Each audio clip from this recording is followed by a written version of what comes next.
Welcome back to the Peace Script podcast. I am stoked today for all my health and wellness people, for all my young entrepreneurs. Not only are we going to be talking about the building of one business, we're going to be talking about building of two businesses at pretty much the same time for the most part. Pretty close. Today we have Jeff Delaney on the show, the co-founder of T Clinics USA and NuViva Weight Loss. What is going on, Jeff? What's going on, man? Thank you for having me. So we already we were already starting to get into some of the details, but I really want to start off with, where did the idea and where did the inspiration come, and around when did you start your entrepreneurial journey? Man, I've always, originally growing up, I always had a passion for like health, wellness, fitness. Worked in a gym at an early age. My dad would take me to the gym on the weekends. And, I think at that time I was like, well, I want to be a personal trainer, So when I was old enough, that was like the first thing I did. Went to school. I was going for nutrition and sports med, and I was kind of heading down that path. I was playing football, got injured. Where I went to school, I wasn't good enough to play D1. So I played D3, ended up getting hurt, had to find a way to pay for school. Knew I wanted to be somewhat medicine or healthcare. Thought it was regular healthcare, but I'm always been preventative, I guess. Yeah. So I ended up, going into the military just to find a way to pay for school. And I picked, I was actually Army, went through Brooke Army Medical Center, paramedic school, or actually went through, paramedic school, respiratory or cardiopulmonary school. At that time, it was like 9/11 happened. I thought I wanted to be a PA, kind of going through that. Enrolled in PA school just because I didn't know how long I was going to be stuck at Brooke Army Medical Center. And then, they started letting people go back home. And as I started seeing PAs, what they did and kind of shadowing, I was like, I really don't want to be a PA. You end up doing a lot back then. Now PAs are, they do a lot more. Nurse practitioners do far more. Yeah. They're able to be a lot more autonomous. But, I just didn't really have a passion for that side of medicine. I thought I did. Yeah. So I kind of, I ended up getting out. I signed up reserves, finished up my nutrition degree. And, I was working at a hospital up in Ohio. I always wanted to live in Florida. My grandfather actually lived down here. We'd come down every spring break from Ohio. And once I got the opportunity, I picked up a job at the hospital down here and started working, at Charlotte Regional Medical Center in the, open heart recovery cardiopulmonary department. And at the same time, though, I was still, I was hustling. I've always worked like 2 or 3 jobs. That's fine. So I was personal training on the side, doing a lot more nutrition than anything. I appreciate personal trainers, but 90% of it's your food. Yeah. And that's always been like, as far as I look back, like the most fascinating thing to me. So I really started honing in on nutrition and got to where I was coaching more athletes on their food versus their training. Still working at the hospital. I was actually working at Cape Coral Hospital. This was like 2002 all the way up to like 2006. And my business partner, Alex, he had a hormone replacement clinic he started in 2005. And so he was it was kind of taboo back then, wasn't really talked about. Massively. So he was getting into that space, and they started doing really well, even though the real estate market was going down. And he called me up one day because he was looking to add like a weight loss component to the hormone replacement clinic. And he was like, hey, can you build something? I was like, what, like Medi? And he was like, yeah, like Medi. And I was like, well, Medi sucks, so we could do better. So I was like, give me a few months. And so I frameworked the business and NuViva Medical Weight Loss. At the time, it was New Life Medical Weight Loss. We started right there in Fort Myers. Kind of took off pretty quick just because, I had a little bit of following with nutrition, and Alex had a lot of clients that were already in the hormone replacement side. We took off pretty quick. Opened up Naples a few months after that. We had another physician down here and just kind of exploded. And I'll kind of tell you what separated us then. And that was kind of like my whole stance because, forever people want to take the shortcut or they just want to starve the weight off. And it was more teaching, like build the program to teach them the fundamentals that most of us were never taught growing up. We don't get nutrition class. Well, we do get nutrition class in school, but it's, here's your food groups. And obviously the food groups change all the time depending on what's in surplus, right? Didn't something come out recently where they were trying to say that Lucky Charms was better for your health than steak? Well, they they try to start pushing what they need to, obviously either one, what they want to get rid of, or push some bad crap to us. So we're relying on healthcare if you want to get into that. But yeah, it's it was bananas when you think about some of the stuff that you hear. It was interesting because I, similar to you, had a passion for health and wellness pretty much all through high school. And my mom happened to work in the hospital, so I got the opportunity to shadow an orthopedic surgeon because I'd broken my ankle junior year of high school playing football.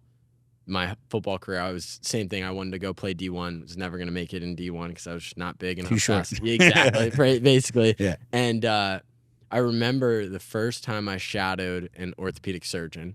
It was like all day, and we went in, and I'm pretty sure we saw somewhere in the ballpark of 30 patients that day, and 20 of them got cortisone shots in that day.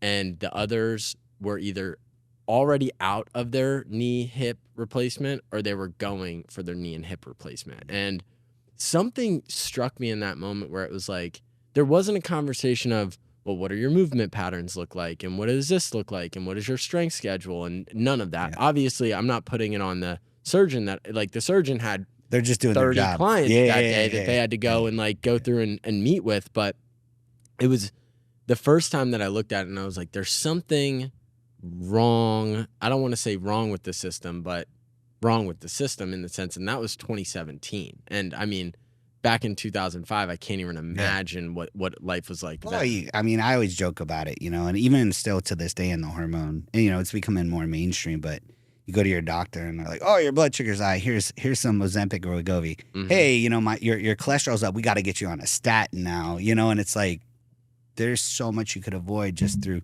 why don't we start getting active? Why don't we start fixing some of your food choices? And they never go to that, nor do they have time. Unfortunately, medicines, a lot of these providers, the groups are buying them up, and they got to turn so many patients to be able to make $1, right? So it's like they don't have time to give adequate patient care to that. But you know what? I guess it opens the door for the space that I'm in, or the space that a lot of the functional meds are falling in, is they're truly trying to, let's fix the problem. Mm-hmm. Let's not just put a Band-Aid on it, or let's mask it for a little bit, or let's put a Band-Aid on and then we got to put a couple more Band-Aids because we got to fix, that Band-Aid's not covering it. So, it's good and bad. I think people are starting to wake up. I think COVID actually made a lot more people conscious. They need to take control of their health.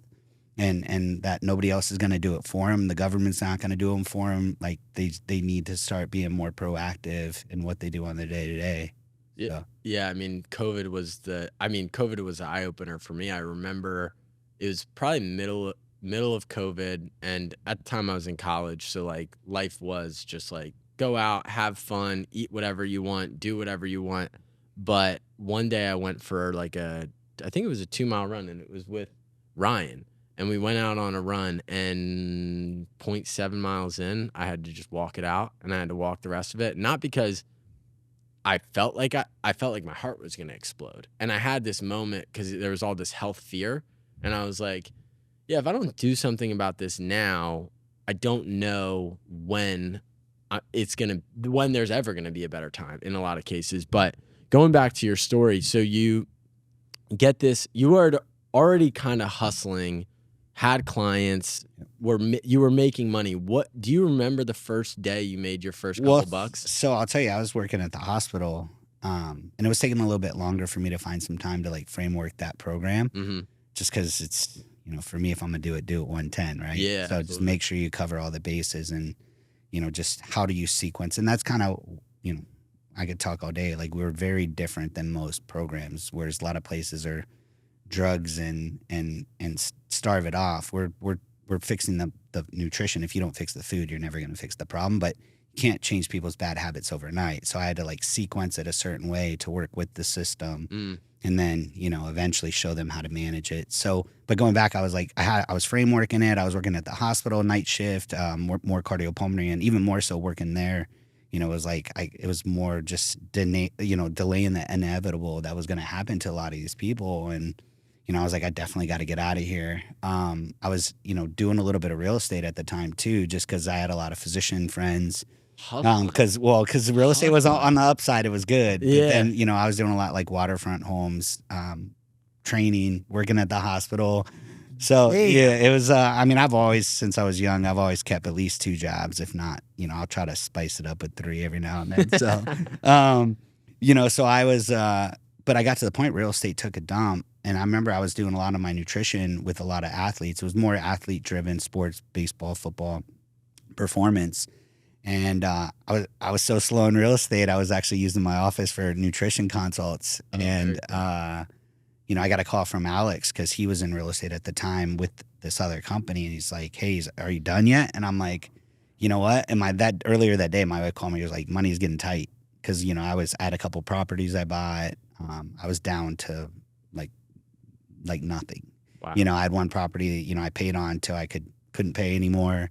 So, you know, I remember she called me. So I like buckled down for about another 2 more months and just put it in play. And so we came out of the gates pretty, you know, I'd say I like to think we did it better than everybody that was doing it, but I look back on it now and like some of the collateral we had and like even some of the supplements, it was so janky. Yeah, really? But it was, you know, because I was still trying to figure out what do I want to put where and adjust and the books. And they weren't, you know, if you see NuViva now versus what NuViva was back then, and that was New Life back then, New Life Medical Weight Loss.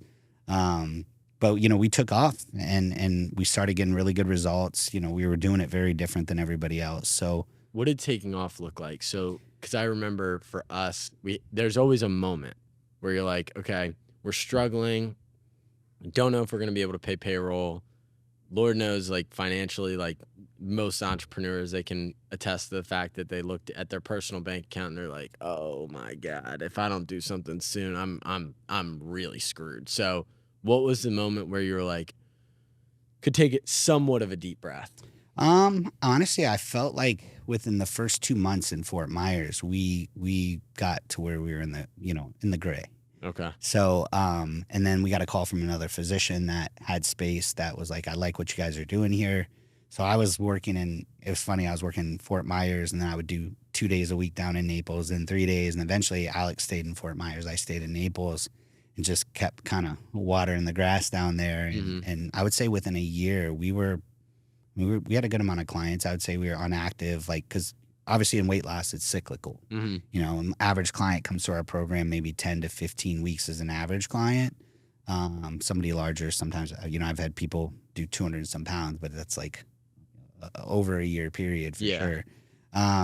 So, you know, you have this like cyclical growth that was happening. But I felt like once we were about at a year mark, we were doing okay, making a paycheck. I was adding staff, you know, to kind of support just to make sure we don't miss anything as we grow. You know, at first it came through and I checked you in, I took you back. I pretty much did the whole thing, soup to nuts, you know, because I could. And then, you know, slowly hired in the people that I felt would be appropriate for what positions needed to be in the office. So, you know, by the 2-year mark, this was like 2010, we were cranking Fort Myers and Naples. We had a bunch of clients that kept coming in like, do you have one of these here or there or wherever? I'm like, no, we don't. And, you know, it got to the point where we had, you know, our partners that's with us now, she was going through the program with her husband and they lost a ton of weight and they're like, we'll back you. Like, you guys need to franchise. And so I was kind of like, well, and at the time I really didn't want to franchise. I was looking more just do some corporate stores, control the model. You know, that was my first experience of, you know, in that business, people management. I've always did stuff for myself. I worked for myself. Mm-hmm. You know, either I show up or I don't show up. You know, it's like you don't have people like calling off sick or just slacking. So, you know, at that point I was like, okay, like franchise sounds good because then they got to deal with the headaches. What was the startup cost for your first location? Do you remember? So Alex already had the space. Okay. So he already had the HRT thing going. Uh-huh. So we were able to go in there. So it was kind of, took the rent. You know, we didn't pay rent until we started making some money. Yeah. I think we maybe dove maybe 10,000 into that business. Wow. It's a good startup cost. Yeah. I mean, I mean, now, you know, it'd take a little bit longer to get it back just because of a lot of the newer collateral we have when we open a clinic. You know, you have to buy a little bit more just to kind of get going. But I think we started on like $10,000. Damn. So then The interesting part for the entrepreneurs that listen to this, they are exactly what you're talking about. I do everything. And they're like, I work for myself. You know what I mean? There's this freedom that comes with being what is a solopreneur, where you're managing all this stuff yourself.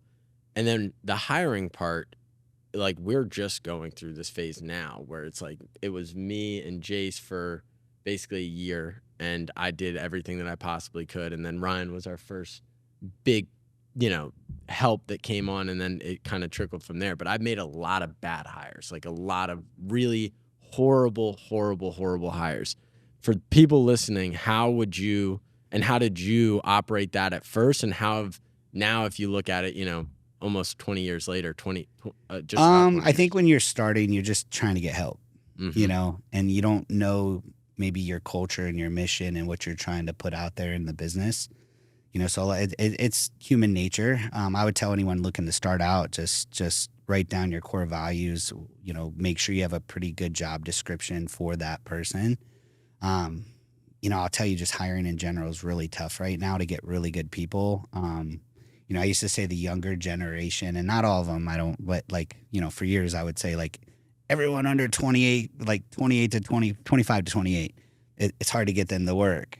And then ever since COVID, man, it's hard to get anybody to work. People got so accustomed to not working or partly working, and like their workload went down. And it's just now you have people come in that want top dollar, but then they want to give like the bare minimum, if that. And so, just weeding out them early as far as like in your job description, definitely, like I do a lot of times, I'll do like a work trial for at least a week. If they succeed, they get paid. If they don't, good luck. Yeah. It was worth a try, I do got a good list now where a lot of people want to work for the company. I do try to take care of my people, but it's, I think you just got to be very, very precise in what you want for that. And something that I'm doing now that I wish I would have done. There's so many mistakes I made. Yeah. And looking back is like, now I'm still going back and tightening it up. And, I sit on a call with John Huffman. He does a business coaching call every Wednesday. And so like, there's even like stuff that are in there that I knew and I hear now, and I've like done it over the last couple of years, but getting your SOPs, like make sure you have, like when you hire that second person, what's your job description? How do they perform their task? And then even going further, how do you divvy that up for the next person? And then even with me, we're getting ready to expand come 2025, corporate locations. I don't want to franchise. We're getting back to what I wanted to do. Yeah. But making sure you document, like, and you guys are in this world, is document how to do all of it. Like per each job, like, have a video. Like my program will be on video per each thing.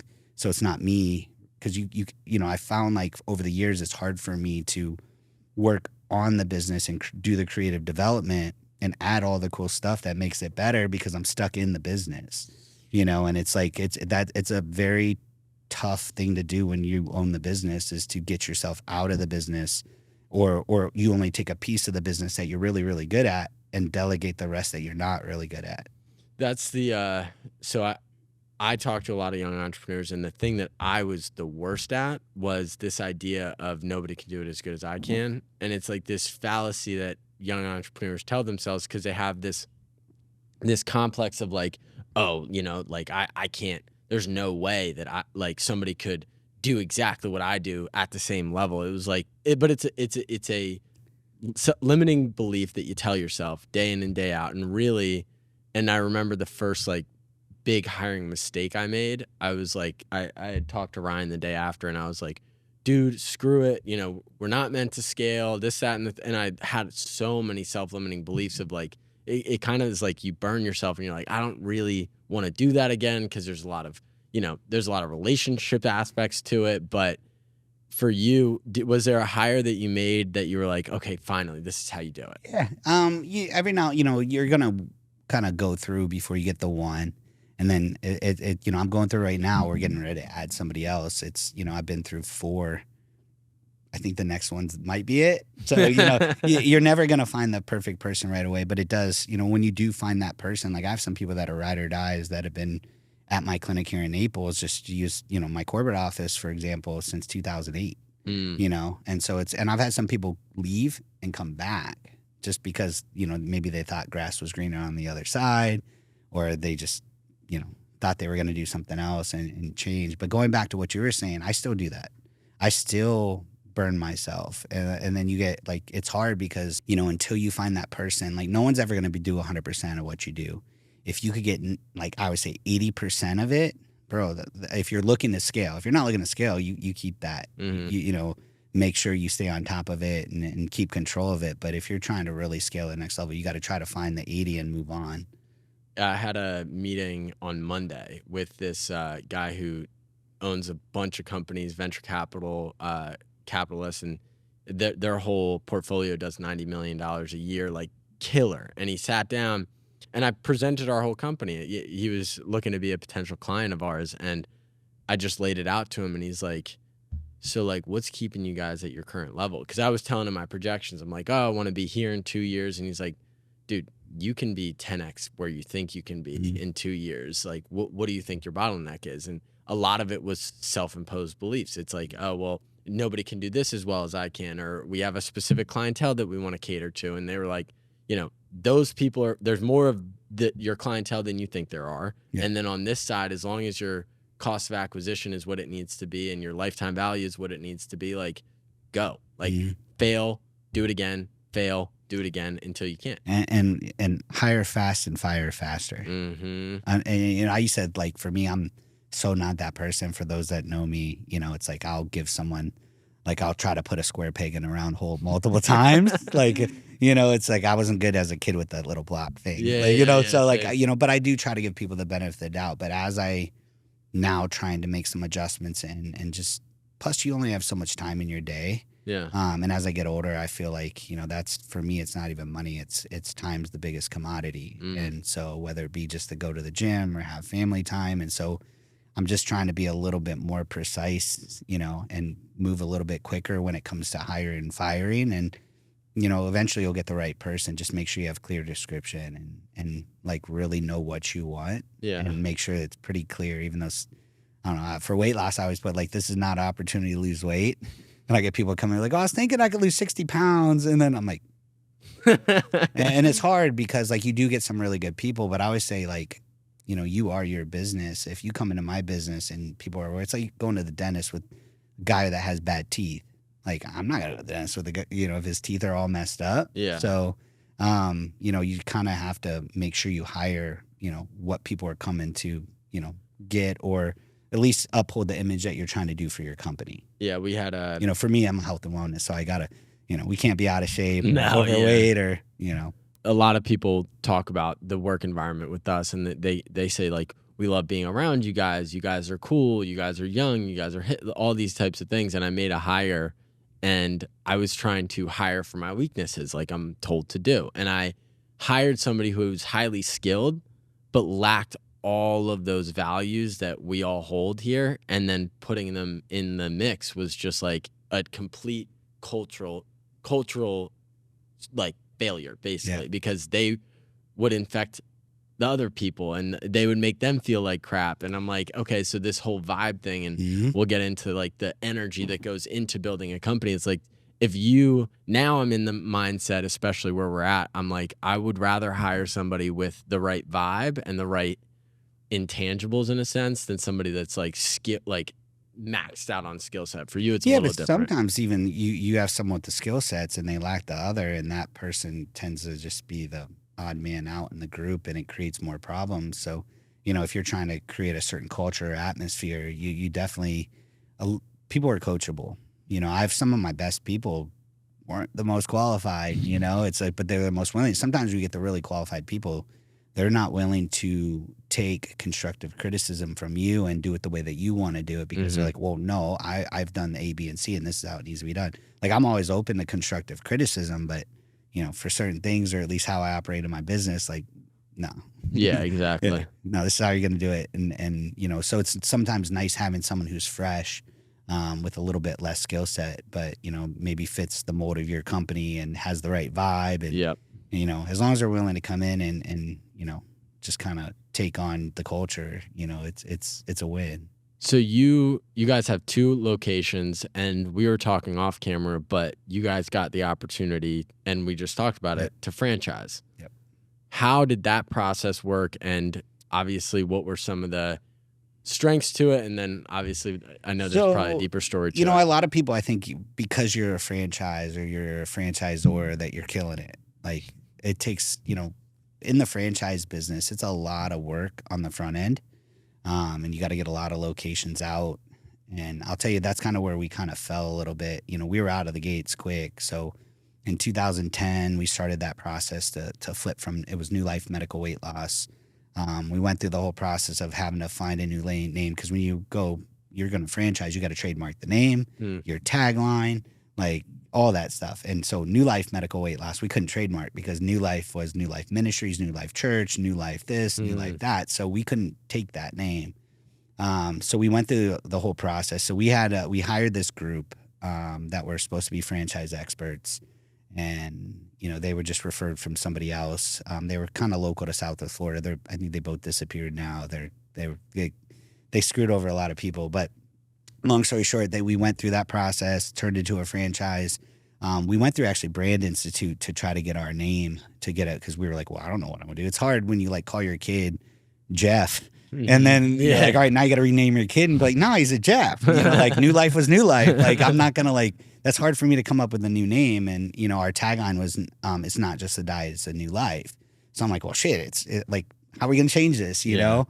So we went through the Brand Institute, who does like all the drug companies, all the medications, and they take you through like, it was a couple-day process. So we went one day and they sit down with you, they take the name, and, you know, they ask you like your elevator pitch, just to kind of get as much information.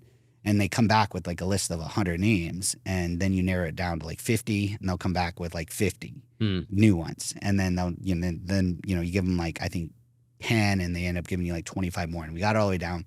Towards the end, we got the final 3 names, and NuViva was one of them. And so we're like, I like that one the best. And once we like kind of said, well, that's the one, they're like, well, NuViva is kind of new life in Latin. So like, that was the whole reason why they put it. So we got our name back. It's just a little bit different. And so we were able to trademark it, but that was like a crazy expensive process. Like, we could have probably done it a lot cheaper. If you don't mind, how much did that end up running? Man, I'd have to look back. I think at that time, I think we spent close to like 50 grand to go through that process. Holy cow. And like, they, you know, name, logo, trademark, like look, all that. I'll kind of go back. Funny story though. So when we started in 2006, 7, New Life, I had like a butterfly, because my whole thing was like, we're taking caterpillars and we're turning them into butterflies, right? Very cool. So I had a butterfly, and it looks very similar to Lunesta. I got a cease and desist from Lunesta, because it may or may have not been pretty darn close to Lunesta's butterfly. So I got a cease and desist on that. And then, so I had a couple obstacles. And then we were New Life Medi Weight Loss, right? Got a cease and desist from Medi Weight Loss, because we had Medi in our name. So we had to keep like changing stuff on the front end. But once we trademarked, NuViva, we were running from there, went through the whole franchise process. We actually came out of the gates. I think we were up to 18 locations, had like 43 on the books. Then we found out like the guys that helped us franchise cut and paste a lot of legal. So they kept the legal money versus individually. And so they did it to like 4 or 5 other groups. So we were open, so liability wise. So we had to basically put our stuff with another franchise. We ended up going, I think it was FranSource at the time. And then having to redo all our franchise documents, but those guys kind of disappeared because it was a class action suit. So it took us 2 years to kind of locate. So during that time, we had to give deposits back. So we were kind of sitting idle on the franchise. And so we were sitting there waiting, trying to find these guys. One disappeared to like Georgia. The other one like went to the UK and transferred stuff to his wife's name. And so it was a whole process. And we won. You don't win when attorneys are involved. They win. No kidding. But we were able to move forward. So it gave us time to get our stuff to where it needed to be. But it was like you kind of lose wind out of your sails, and at the time, majority of the company was Alex and I, and so I can't sit idle. Like obviously I work 3 jobs, right? Yeah. So I ended up I took his HRT practice that he had since '05, which is Human Performance Longevity Center, and kind of reworked it to make it more affordable, make it a little bit more fine-tuned to the patient. And that's back then, that started as Naples Testosterone, which turned into Naples Wellness, and then now what is T Clinics USA. So I was Naples Test, but then it kind of excluded some of my people. It was a little harsh on the name. So we went to Naples Wellness, and then, we had other clinics that we helped in the state, and we kind of collectively came back together in 2019 to kind of work as a franchise. But, that's another story we could talk about because we're not actively trying to push that. For me, it's making sure the core clinics are good, getting back to corporate stores that I can control the model and how things operate. That's the thing about franchise. You could give somebody your baby, you could tell them what to do with the baby, but they don't have to do they, to a certain extent, they have to run it the way you teach them, but they never run it the way you teach them. So that was kind of my biggest gripe going down the franchise route. We scaled back, actually. It was like 2014. I think we were down to 6 clinics. We're back up to 10. A lot of them are our own stores that we can control. And, where at? So we have, local, obviously, corporate offices, Naples, Fort Myers, Cape Coral, Punta Gorda, which by Port Charlotte, Tampa, Orlando, Lake Mary, which is Orlando, Melbourne, and Boca Raton, and Coral Springs for NuViva. So for NuViva, and those are franchises? No, so 6 of them are my partner and I, and then the rest are franchisees. Wow. Yeah. So you go through this rebrand for T Clinics USA back in 2019? So I was actually at an annual franchise meeting with all like our NuViva clinics, and a couple of the guys that had clinics in Tampa and Orlando years prior. I actually gave Tampa my model. It was a friend of mine. He already had a NuViva, and he was like, "Oh, I kind of want to like start filling the gap because there's so many guys that come through that, we could help them diet and we help them lose weight, but if their hormones are deficient, it's definitely really slow." So I gave him my model to kind of vet and work out, and he was Tampa Testosterone at the time. In Orlando, Jeremy ended up it was Rebuilding Life, I believe. And so they kind of took my model, did well with it. So we were at our annual meeting. I was kind of hosting it, and, they were talking about wanting to add more locations, and, each one of us have different skill sets. So we just collectively chose to come back together as one name and kind of grow from there. Wow. So they play together really, really well, obviously, because you're helping people. When you guys were working through, because I think a lot of people, they try to build companies and they're really good at marketing and sales, but their service sucks. And one of the things how we built our business is it's, for the most part, we're literally building our marketing campaign now. We've gone 2.5 years without a website, without any marketing, like any like formal marketing, and we're a marketing service, not to mention. And the reason why we've grown to the point that we have now is all word of mouth. So for you guys, you spent a lot of your early days working on your actual program so that you were basically not referrals. I mean, we grew it off referrals. To this day, I could probably stop my marketing in Naples and we could live off referrals. Wow. Which is good. I mean, obviously, it's if you're trying to scale the business, you got to kind of hit, the social and all the new stuff that's out there to try to capture a new business or stay, obviously as one of the better ones in the market for what you do. But no, it's, just making sure that the service that you provide is like better than everybody else, and that's, I always look at that as like, take care of the client and the rest will take care of itself. Don't lose sight of what you're actually producing or what you're doing. You do got to make a buck, but at the end of the day, like too many people focus on the dollar, the profit, or I would say, I would never put profits over patients. The goal is like, you could get into Alex Hermosi, like make them an offer they feel stupid declining, or you can get in like make the proposition to where the value is so much per what they're getting. It's a win-win. Yeah, it's for us. I was actually talking to Mike, and I was saying, there is no boss here. The client is the boss. The client runs everything. The client is the everything. And it was something that Jeff Bezos talks about. And for Jeff, they're running something that is way more, quick buys and everything like that, but they still over invest into the customer. And I mean, for most businesses, I think to have any longevity, like you have to have people that are really happy that you're getting them results and you're leaving them not just with results, but really good feelings about working with you specifically. But going back to the story, so you guys are going through this process. Was there ever a moment, especially, you know, going into 2020 and all the mishaps that came through that, what were some of the low moments through the building process? I wouldn't say it was like low moments. I mean, we haven't really put out, you know, we put out one franchisee clinic, not that we're even ready for it.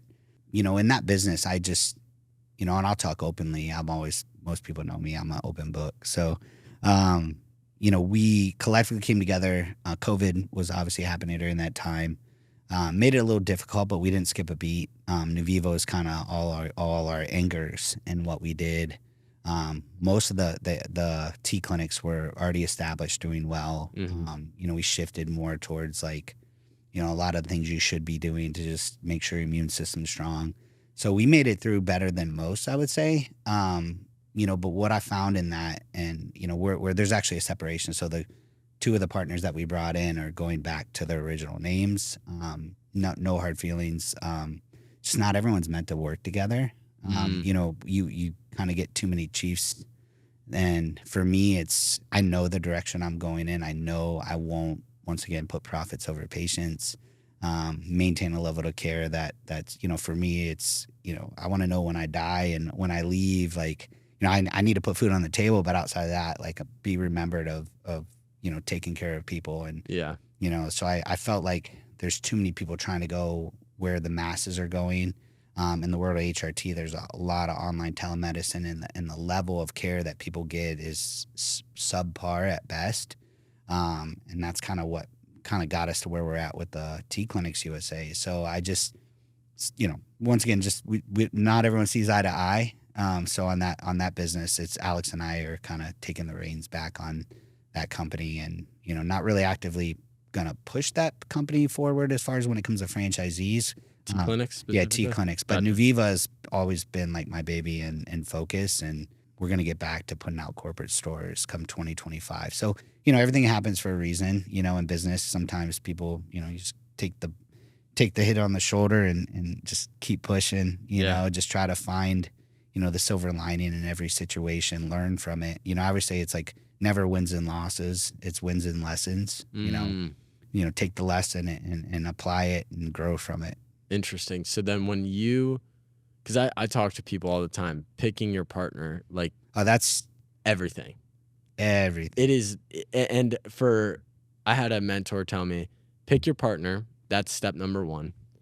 Your first 10, like first 10 people that join your team is like the second level of like, are you going to go anywhere or are you not? And Morgan Zanotti, the co-founder of Primal Kitchen, she gave me the best advice she'd ever given me. We were sitting and I was like, we want to scale this company. How do we do it? All this stuff. And she's like, they built Primal Kitchen with her and her best friends. Like, she hired people, trained them for whatever the job title was. For you guys, I think it's a little different because you have to work in medical, Right, and there's a lot of like actual credentials and stuff. credentials that you have to have. But she was like, if you have the opportunity to hire people that you trust first, and then they have to figure out some other aspects of it, much rather hire the person you trust and you know align with who you are. But talk to me about when you and Alex decided to join together, and for people out there picking their partner, like, how would you go about that? You know, I think that's a tough one, you know, because I just recently, you know, we thought we got some partners. Yeah. And once again, it's just different visions, different values, different It's a great direction weapon. as far as, you know, Alex and I have been together forever. I feel like we're like an old married couple. But I do see it so many times people get in the business with somebody and they truly don't know that person.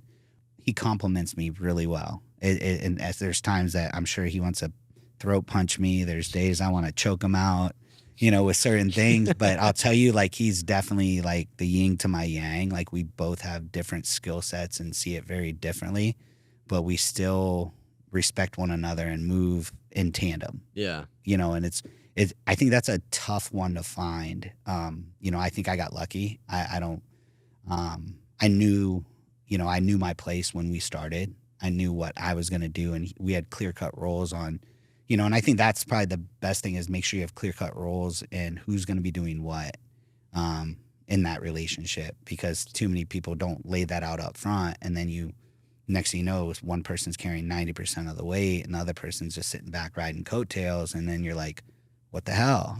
So I think that's the demise of a lot of companies, or the relationship when it comes to the finances coming in, and maybe it's when you start it is what it is, and then all of a sudden now you start making a couple bucks, and maybe that sweat equity person's making a short end of the stick, and the other person's sitting back like, So there's so many variables that play into that, but whoever it is, if you do have a partner, make sure it's someone that complements you, and has far better skills. Like, he is a marketing Nazi, like deals with the social. I mean, like, he handles the stuff. I'm medicine. I'm healthcare. So like that's my thing. I'll make sure you get them in the door. I'll make sure the program will keep them in the door and get the job done. And so like we're very different, and very different personalities too. Like, if I need someone like to get talked to, or like someone to be cutthroat, I'll be like, yo, hey, you need to make a phone call for me, because I'm not that guy. I'm the guy. I'll be like, no, okay, it's okay. It's fine if you're overcharging me. So I'm not that side of the business. I was, in the early days, I called Jace my Grim Reaper, because I'd call him and I'd be like, oh, this person is X, Y, and Z. He's like, absolutely not. I'll get on the phone with them right now. And he's always kind of been that. And just in partners in general, there's this idea that you can, like, you should be business partners with your friends. And I think there's something to that. But like what you said, once that money comes through, like once real money starts coming through, and you have to divide this up, and you're like, this person's making how much money, you really start to understand what skills actually pay, and like what just having some, like if somebody is in a business partnership and they're doing the ops, they're doing the marketing, they're doing this, they're doing that, and this person handles accounting or something like that. That's a poor example, but basically you're outweighing them in every single category, and you have a job that you can hire for instead of that person being a partner. Like, that's usually the where people can go wrong. And that's a tough one, because you don't know where you're going to be. You're just trying to get out the gates and start making a buck, and get out of the hole, right? So I think one picking friends could be great, but that gets sticky. Very. Hiring family could get sticky, because if stuff doesn't work out, man, it's a bad situation. Oh yeah. But then I think, like, thinking through, most people don't want to forecast. They're just ready to launch. So, best advice, just knowing, like, what I went through is, like, try to maybe think what the initial looks like per the amount of weight being pulled, and then make sure there's some adjustments or chances for buyback at some point, just to even things up. Because I'll tell you, that's probably the biggest thing I think I've seen most businesses crumble, or they separate, because once they get to a certain point in that business, the relationship, it's like, now buy me out, or buy you out, or screw it, we're going to close it down and we'll do our own thing. And then, it's just like start from scratch. It's a lot of there's a lot of problems with that. But going back to it, when you look at the future of your company, and you look at what you're wanting to build for the future, where do you see that going? That's kind of, the last year's been me tying up some loose ends, really trying to get focused on where I think the company, which is NuViva, we've always done it so different than anybody else. We've grown quite a bit over the last couple of years with the GLPs. Everybody's doing a lot of weight loss. The problem is everybody's doing it wrong. How so? You have a lot of the companies, just everyone's using Ozempic or Wegovy, or they're going to their doctor and they're just taking diabetic dose, and people are just taking it and they're either not feeling good, but everybody who doesn't have, they're not focusing on food. And so everyone wants to use the tool in the toolbox, but not do the thing that should happen with it. And so you have a lot of people just, once again, starving the weight off, metabolically messing themselves up. And I always say, like, in weight loss, the levee is cracked and it's starting to leak. And watch over and I've already seen it over last year. I said this a couple years ago, with GLPs coming to the market. we don't use just CLPs. I have people that don't use them at all. We don't use diabetic dose. Like, we apply it to the person, which is, very important. But I feel like you have everybody in the world's on a gastric bypass or sleeve that uses it. And what happens is what they're not eating, no different than a gastric bypass or sleeve. They're starving the weight out. They lose muscle tissue. Their body downregulates their metabolism. Now their metabolically, their body requires less calories. What happens when they stop taking it and they start eating 500 calories more than what their body needs? Well, every 3,500 calories a pound. Or what happens when they stop taking this thing that kept them from eating and controlled them from eating like an a-hole? They're going to pile the weight back on. And then some, just like the people with like gastric bypass or sleeve, they're told not to eat 500 calories. And then once they're able to start eating past or get food past that, all of a sudden the weight just piles on because their metabolism's too slow. So, it's just making sure that, one, the foundation, you're teaching the fundamentals. Use these cool tools. I always say we have all kinds of cool tools in a toolbox, but those tools just make the process easier. But if you don't plan on fixing your food, forget. Like, I wouldn't even start the process because you're going to be worse off if you don't fix your food. Because of your background, I actually think it'd be really important to speak to entrepreneurs that are in their build process, but need to focus on these things. Like, I know a lot of entrepreneurs, builders, entrepreneurs, they give a lot of themselves to their business and they take a lot away from themselves. They don't take care of themselves. They don't go to the gym. They don't eat right. They don't do these things. Let's play both sides of the spectrum. I am in my 20s and I maybe have 20 extra pounds that I need to start working back. From your professional opinion, where do they start? First with the food. Yeah. Get back with some structure. And even if it's not the best food, making sure you're tracking calories. It's energy. Calories in, calories out, weight management. Composition management is going to go to the the macronutrients, protein, carbs, fat. If you're eating more protein, you're going to be able to have a leaner physique. So that's kind of what we talk. Weight management's calories. Composition management is going to be your protein, carbs, fat, or your macronutrients. So learning about like, what should I be putting at the meals? It's kind of like what we teach in the program, like where to put certain types of food, how to understand calories, how to position calories. I always say you kind of got to learn to budget your body like a bank account. And so say you need X amount of dollars in your bank account to keep it good. If you go too low, you don't eat enough. And it's just kind of like a double analogy, but I'll use it. If you eat too little, you get with the maintenance fee. If you let money go below a certain amount, you get with maintenance fee. Well, your maintenance fee, when you don't eat enough food per your body, is a slow metabolism. If you overdraft your bank account or if you overeat too many calories, every 3,500 calories, we got a pound. So it's like learning to budget it. If I got X amount in here, you spend within your budget. So we teach people how to understand their budget and how to position their food to that budget. Yeah. I've seen a lot of fads with like the 200 grams of protein a day, the 300 grams of protein a day. Like, what's your opinion on super high protein diets where you're kind of neglecting? Well, I mean, that's you got to always look at your client on that one, right? So if it's someone just for composition management or if they're just weight management, if you take someone who's just never dieted before, we're just working calories at that point. Let's get into just weight management. Someone who's trying to do a little bit more composition management, we get more precise with protein, carbs, and fat. But when you get into athletes, metabolically, they're a lot better. They're burning a lot more. So you could typically get by with a little more protein, but it's still going to depend on like how much lean muscle tissue they have. So I guess that's kind of like with nutrition, you could go 20 different ways. I think a lot of people try to blanket nutrition. I'm not saying that you can't blanket it, but if you're really trying to like be precise and a sniper, that's where you adjust it to the person. What are some of the symptoms of a low metabolic, low metabolism? Low metabolism, yeah. I mean, it depends on the person's physical activity. Say they're eating low amounts of food and they're still not losing weight, or they're starting to gain weight. Energy level. It all depends. A lot of times we'll look at food structure too. You get a lot of people that don't eat, and then when they eat, they overeat, and so that alone can crush your metabolism. So interesting. I think I do that a lot. I think it's obviously as an entrepreneur, you get busy, right? And so there's multiple dieting plans. You could intermittent fast. It's still going to come back to calories and types of food, but I think we try to get people back in the habit of minimum eating breakfast, lunch, and dinner. And since most of our clients are more weight loss or weight management, I try to teach like small, frequent meals, keep them from overeating. prevent them from having the F-it moment, you know, when it comes to food. Because you go too long, you get to the point where like my blood sugar's low and I feel like crap. I don't care if I eat a pizza right now. Like I'm gonna eat what I'm gonna eat because now emotion plays into it.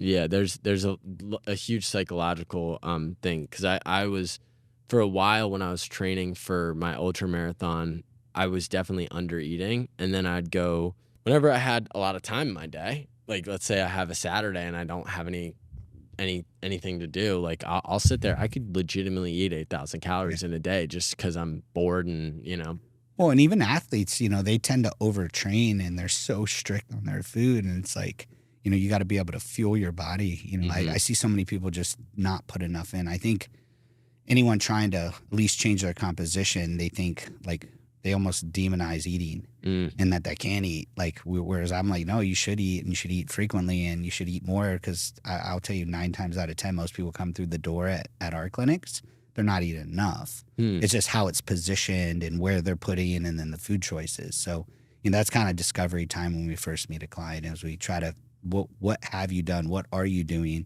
And then we restructure it for them. People watching are going to look at you and they're going to be like, I don't really care. I want to look like you. What is your day-to-day calories in, calories out? Like, do you have a kind of set thing that you're working with? I'm not as strict right now. You know, I've learned to eat intuitively. I mean, I've done this forever. So like I could roll with my day. Yeah. You know, I'm right now, I'm probably around 2,200 calories a day, give or take. Okay. Protein, I usually try to shoot for about 1 gram to 1.5 grams per pound of lean muscle tissue. I try to eat small, frequent meals about every 3 hours. I've always ate that way, just because it prevents me from overeating. You know, it's I train usually. Right now, my training's been very inconsistent. I normally go at 4 a.m.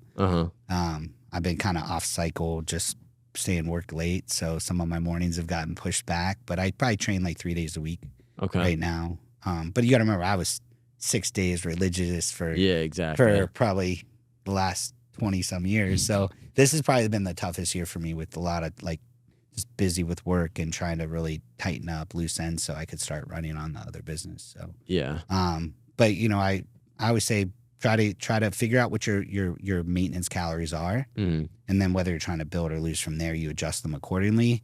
You know, for someone losing weight, keep it lower carb.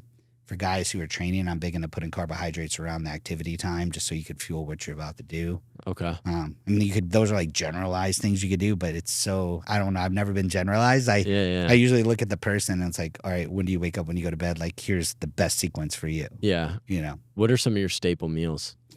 My go-to, I usually do 6 eggs every morning. Okay. Doesn't mess my cholesterol up whatsoever. Yeah, right. You know, that's all that bullshit. Yeah. I mean, listen, someone who has the predisposition, they should watch a little of that, but I don't have that. I've been doing that forever. Usually 6 eggs. I probably do 2 shakes a day during my busy times, mid-morning, mid-afternoon. What do your shakes look like? They're just protein shakes? Just straight up whey isolate. Okay. I usually do like 50 grams. Okay. As far as, I do a lot of beef. So eggs and beef are kind of my go-to. Yep. Same here. So, I mean, it's pretty boring. Yeah. I don't know, I got past the point where I tried to spice it up. It takes too much thought process. So I just keep it pretty. What are your staple carbs? Right now I go pretty low if I'm not physically active. So that's kind of where I talk about eating it intuitively. If I'm busy for a day and I'm training hard, I usually will put more carbs in. I like rice. I do carbohydrates like highly branched chain cyclic dextrin. Or like carbolin, like you, if you're running, I would do carbolin and homopolysaccharide. But I'm big into kind of fueling as you're training. But, you know, like I said, if I have a day where I'm not training, I don't do carbs. I always look at like carbs like gasoline for your car. You put gas in your car to drive your car. You ain't going to drive your car where you're going to put gas in it. It's just, you know, it's not that you don't need it, but if you're still getting your calories from protein, I just try to keep glycogen levels low. But once again, that's one of many ways to do it. So it's just easy for me. Activity, carbs, no activity, low carbs. But that's a good rule of thumb, because a lot of people will eat the same no matter what. And I was one of them. I mean, I came off of an ultra marathon block, and then the following couple weeks I tried to eat the same, and I was like, wait a minute, this ain't working as like it used to. But again, it's intuitive, but it's just about finding people like you, going, if this is something, because I think a lot of entrepreneurs are afraid to invest into themselves, but I would look at this as like one of the number one ways to invest in yourself. I mean, listen, if you're not taking care of yourself and you're not in good shape and you're not physically, mentally, emotionally, and just on top of your stuff, how do you expect to progress your business? How do you expect to take it to the next level when you feel like crap? You know, it's like people say like, now that I'm older, you know, obviously I've been in hormone therapy for a while. Like if I wasn't on hormones or testosterone, there's no way in hell I'd do what I do. But I've been on hormones early because I messed myself up at an early age when I was trying to play at a collegiate level. So, you know, I've been on hormones since I was 23 as far as like testosterone therapy. Prior to that, I took anabolics. I'm pretty open about it, you know, screwed myself up. And that's how I got kind of interested in this side of the business, because back then they didn't really, you know, no one really talked about hormone therapy. So, you know, figuring out a better, efficient way to get things back, especially for me, you know, I had levels of like a 70-year-old. Wow. And they were low. Wow. So. Yeah. I have a lot of friends that, you know, they just like you, it's, you know, you dabble with it early on. And when did you realize at 23 being like, I think I have to make sure that you just got your levels checked and it was really? No. So I was actually, it's funny. I was all the way up into about 22. I was working in the hospital and I had a guy came in, he was 38. Massive, on a ventilator, had him in the ICU. He ended up dying. Like, I'm like, okay, started looking through like his history, and then his family would come in like before he ended up passing. This guy was a big, heavy anabolic user.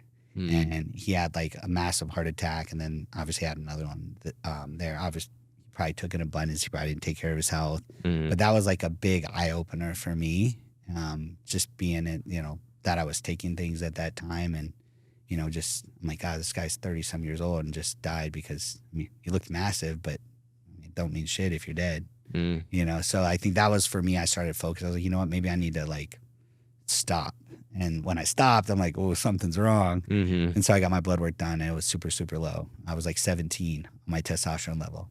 Whoa. My wife has higher testosterone level than me. So, holy shit. Yeah, I mean, that's obviously because I've been on for so many years, you know, and so my testes weren't making its own testosterone. I was in the dirt. It was like a mission to get out of bed. Motivation was gone.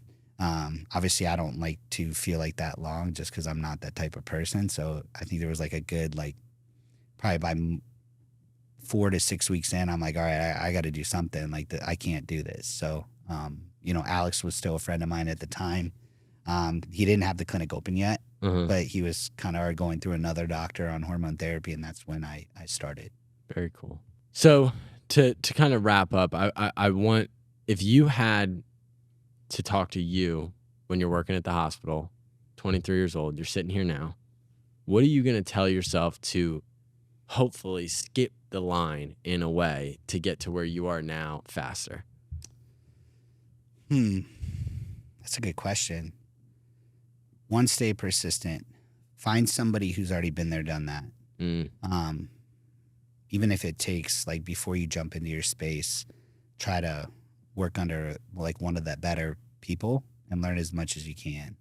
You know, for me, it was a lot of like figuring out as I went and creating something that really wasn't. So, you know, I mean, if you could do that, cool. Yeah. It took a long time because I feel like I still got so much more growing to go, like, in business in general. Yeah. You know, like I said, I'm since 2000. What are we talking about? Like, if you want to say live, 2007. So how many years? That's like 17 years, Yeah. 18 years. That's insane. Still to this day, there's so much more I could improve on. But just I would being say, like, around for 17 years, like, most business owners don't even make it out of year 5. I'll tell you what's dope. I wish there was the Alex Hermosi's, the Grit podcast, like, things to think about when you're trying to grow your business. Because, like, a lot of this, I didn't have a coach. Like, I just figured out. Back then, like, you could read a book, Rich Dad, Poor Dad from Robert Kiyosaki. You know, like, it's kind of like one of those things where it's like, you didn't have the information. Like, you go on social media now, and I mean, I try not to scroll. That's like one of my big things. I, you know, try to not get sucked in or waste time. I'll post stuff and get off of it. Yeah.